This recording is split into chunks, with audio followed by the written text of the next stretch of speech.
Pada pertemuan kali ini kita akan membahas tentang alkil halida. Ini adalah bab terakhir di mata kuliah ini ya. Video pertama ini akan membahas tentang karakteristik dari alkil halida.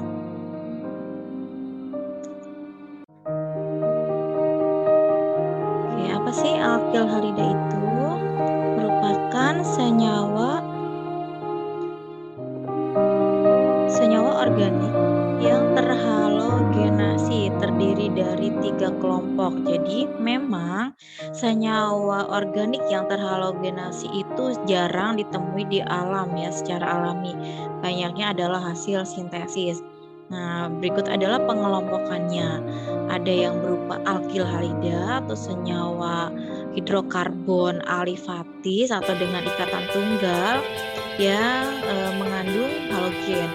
Ada juga dalam bentuk vinil halida. Vinil ya, berarti dia berikatan rangkap. Hidrokarbon yang berikatan rangkap dan mengandung atau terikat dengan halogen. Lalu ada juga aril halida. Aril halida artinya halogen yang berada pada senyawa hidrokarbon berupa cincin benzen. Nah, ini contohnya untuk hal seperti kloroform. Lalu vinil halida, vinil klorida, dan aril halida ini contohnya paradiklorobenzen. Oke, alkil halida atau haloalkana, halo ya. Haloalkana terdiri dari senyawa alkana dan halogen.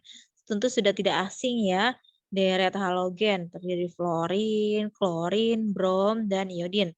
Nah, rumus umumnya adalah Rx. Jadi kalau Anda semua melihat ada R, strip X, nah itu berarti adalah senyawa alkil dan halogennya. Alkilnya ini terdiri dari bisa saja karbon saja atau karbon yang dengan hidrogen, CH ya, hidrokarbon.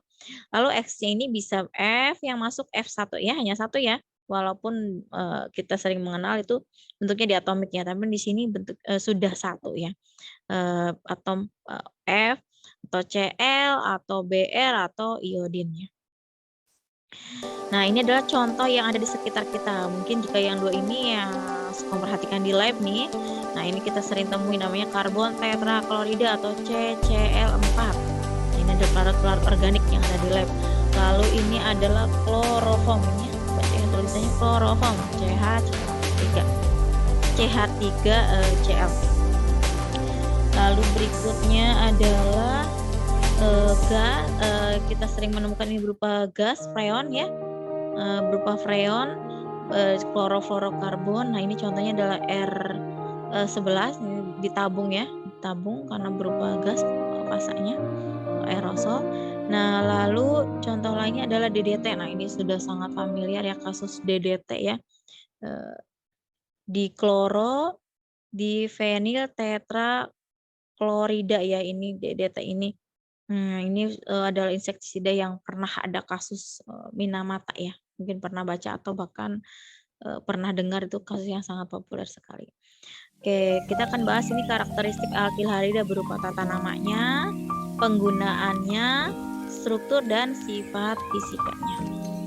Yang pertama tata nama tadi ya, Rx atau halo gitu ya. Halo itu halogen ya, haloalkana. Nah, ini penamaannya dimulai dari halogennya dulu ya, haloalkana. Halogennya dibaca jadi fluoro, kloro, bromo, bukan gunung Bromo ya. Ya mirip mungkin ya, bromo kan iodo. Nah, ini contoh-contoh senyawanya, ada namanya ada dua karena seringnya senyawa organik itu biasanya dikenal merek dagangnya, merek dagang atau merek yang populer gitu. Jadi ada dua penamaannya di sini.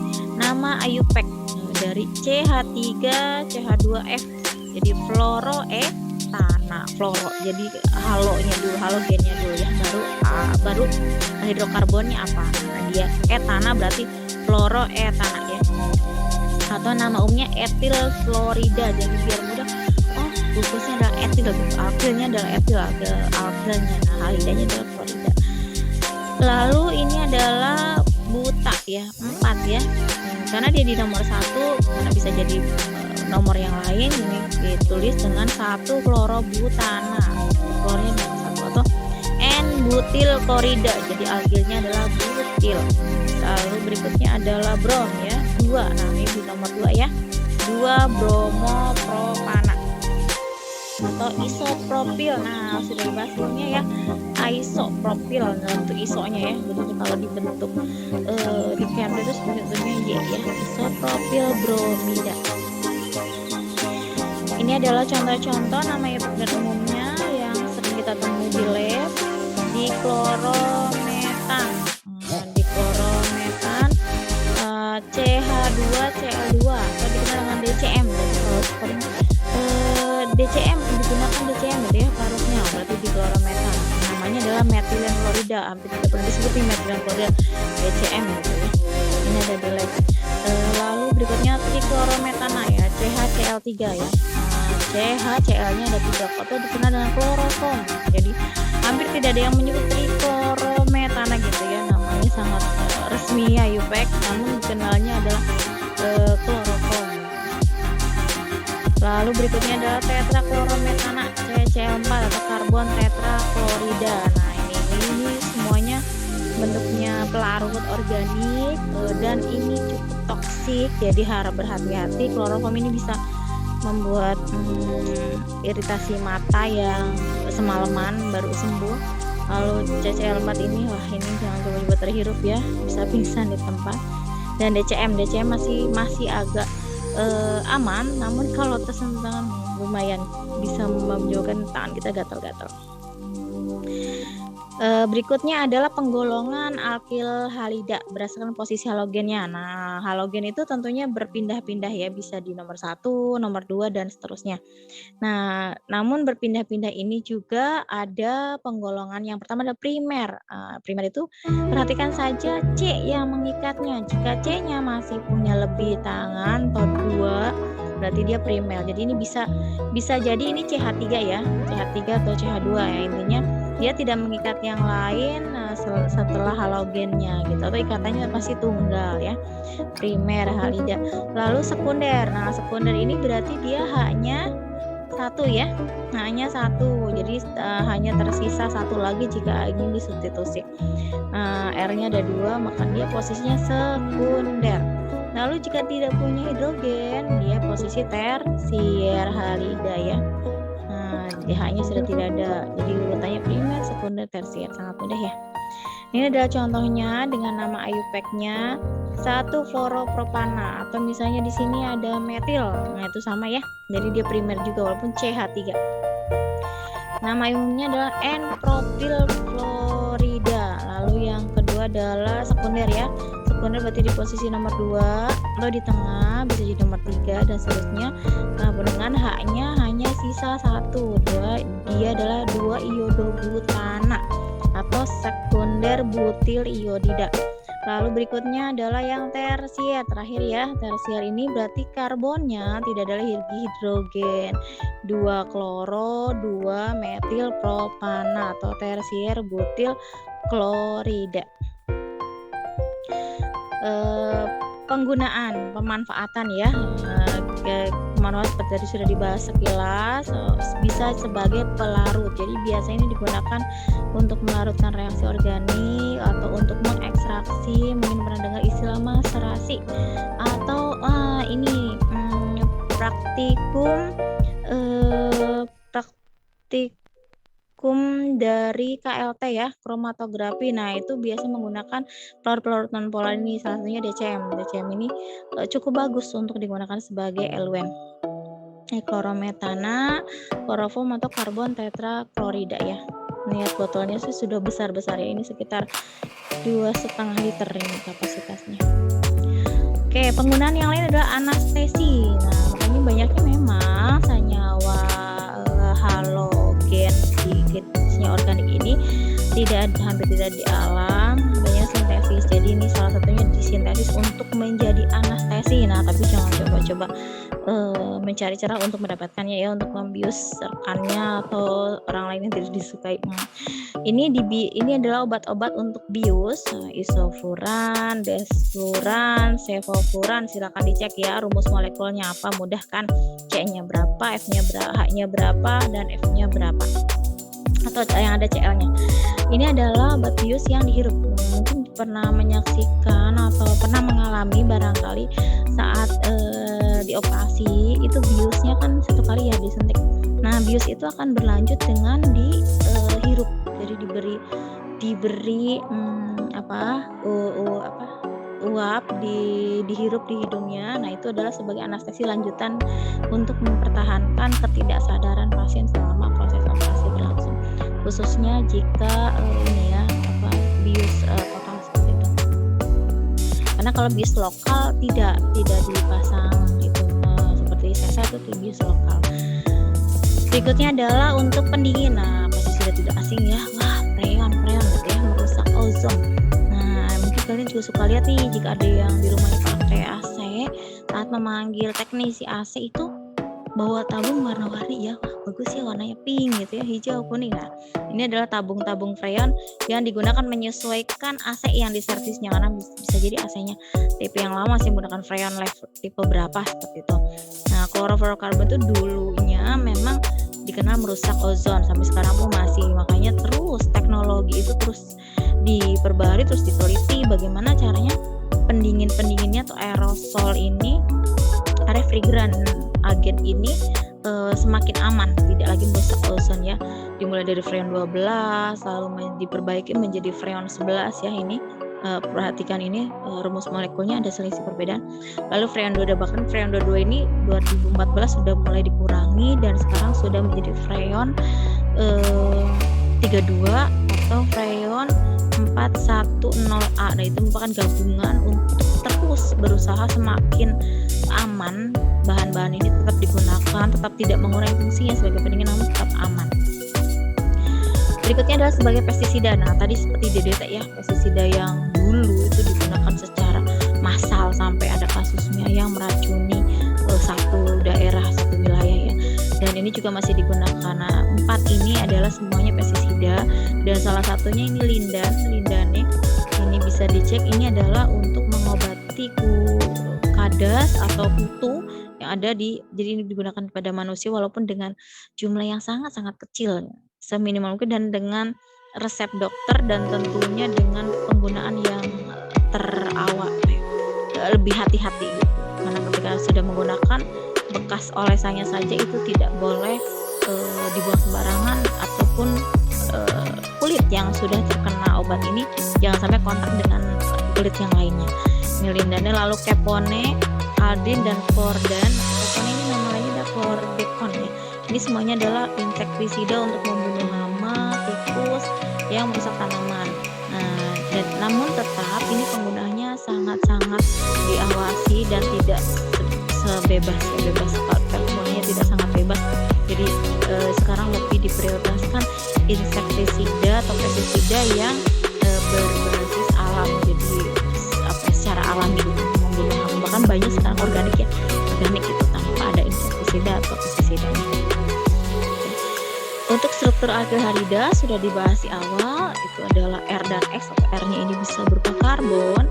Ini contohnya dia mengikat massa 3 ya, bisa R, bisa H.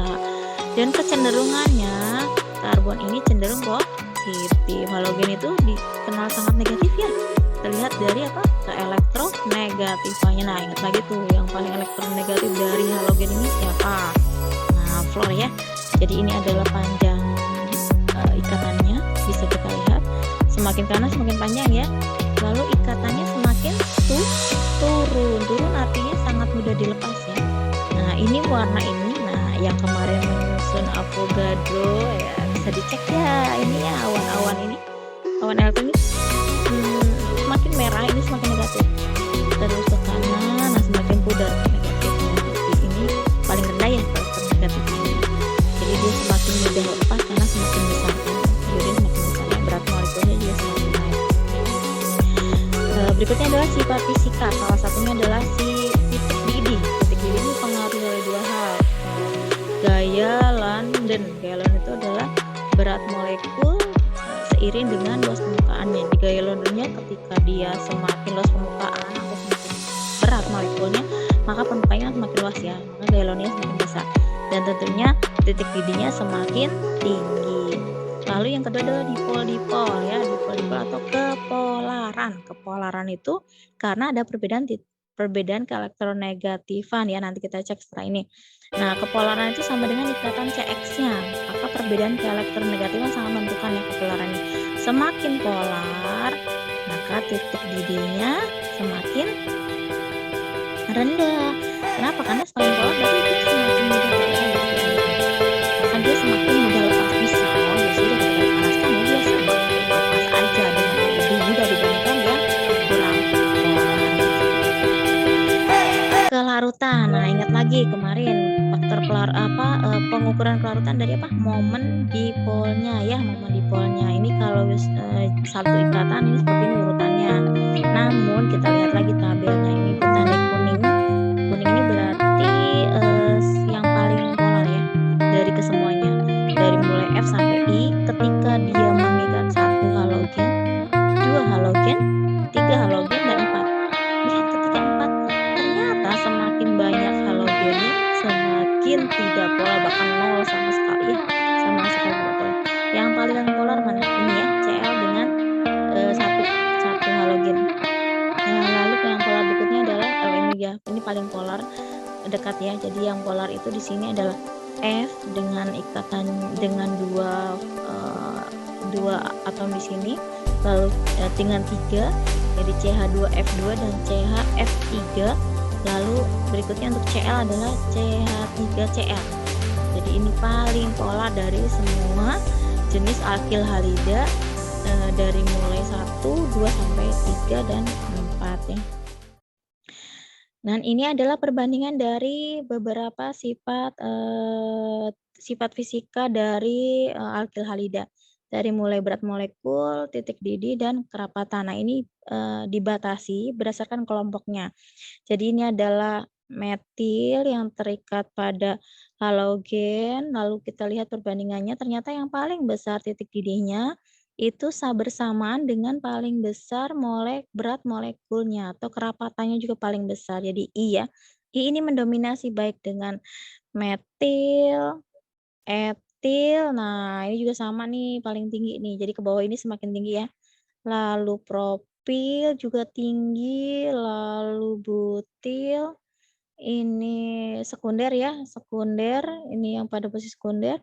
Lalu ini primer butil dan tersier butil ini ternyata alkil halida yang terikat oleh iodin itu paling besar titik didihnya karena molekulnya juga berat molekulnya paling besar termasuk kerapatannya. Nah, begitu juga dalam satu golongan ini yang paling rendah adalah F ya, F ini bahkan minus, minus berarti dia bentuknya gas. F ini beberapa kali ini kalau pengelompokan itu titik D-nya rendah sekali, jadi di suhu ruangan ya dia sudah menguap. Dan ini agak beda adalah CH2Cl2. Nah, ternyata yang paling berat molekulnya paling besar adalah CCl4 dan titik didihnya lebih tinggi dan kerapatannya juga sama ya. Oke, mungkin ini saja pembahasan tentang karakteristik atau pendahuluan dari alkil halida. Akan berikutnya di video berikutnya akan dibahas tentang reaksi-reaksi dari alkil halida.